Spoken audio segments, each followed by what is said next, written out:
অবশেষে নতুন নেতা পেল ফিলিস্তিনের সশস্ত্র গোষ্ঠী হামাস। সাবেক প্রধান ইয়াহিয়া সিনওয়ারের স্থলাভিষিক্ত হচ্ছেন তারই ডেপুটি খলিল আল হাইয়া।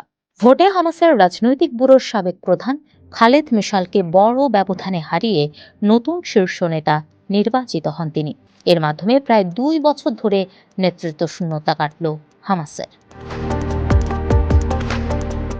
ইউরোপীয় কাউন্সিল অন ফরেন রিলেশনসের মতে, গাজায় জন্মগ্রহণ ও বেড়ে ওঠা আল হাইয়া মূলত নেতৃত্বের ধারাবাহিকতা রক্ষারই প্রতীক।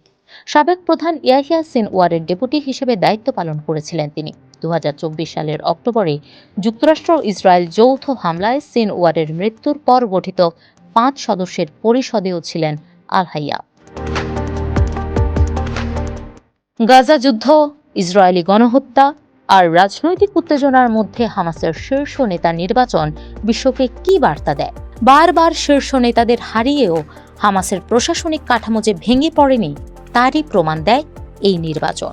আর আল হাইয়ার জয়ে স্পষ্ট হয় হামাসের নীতি নির্ধারণে সামরিক ও রাজনৈতিকভাবে অগ্রাধিকার পাচ্ছে গাজা। আন্তর্জাতিক বিশ্লেষকদের মতে, চরম সংঘাতের মধ্যেও কূটনৈতিক আলোচনা ও বন্দি বিনিময় প্রক্রিয়ায় নিজেকে বাস্তববাদী নেতা হিসেবে প্রমাণ করেছেন আল হাইয়া। হামাসে আল হাইয়া 4 শহীদের পিতা হিসেবে পরিচিত। ইসরায়েলি হামলায় 4 সন্তান হারিয়েছেন তিনি। ট্রাম্প প্রশাসনের বিশেষ দূত স্টিভ উইটকফও তার তরুণ সন্তানকে হারিয়েছিলেন।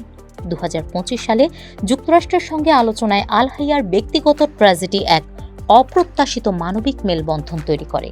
উভয়ের এই সন্তান হারানোর যৌথ বেদনা আলোচনার টেবিলে একটি যোগাযোগের নতুন মাত্রা উন্মুক্ত করে। ইরানের সঙ্গে খলিল আল হাইয়ার ঘনিষ্ঠ যোগাযোগ থাকলেও এটি হামাসকে সম্পূর্ণ ইরান নির্ভর করে তুলবে না। গবেষকরা বলছেন, সবসময় আরব বিশ্ব ও তেহরানের মধ্যে সমর্থনের ভারসাম্য বজায় রেখেছে হামাস, যা আল হাইয়ার নেতৃত্বেও বজায় থাকবে। ইসরায়েলি হামলায় গাজা উপত্যকা ধ্বংসস্তূপে পরিণত এবং হাজারো প্রাণহানির পরও প্রশাসনিক উপস্থিতি ও জরুরি বেসামরিক পরিষেবা তদারকি করছে হামাস।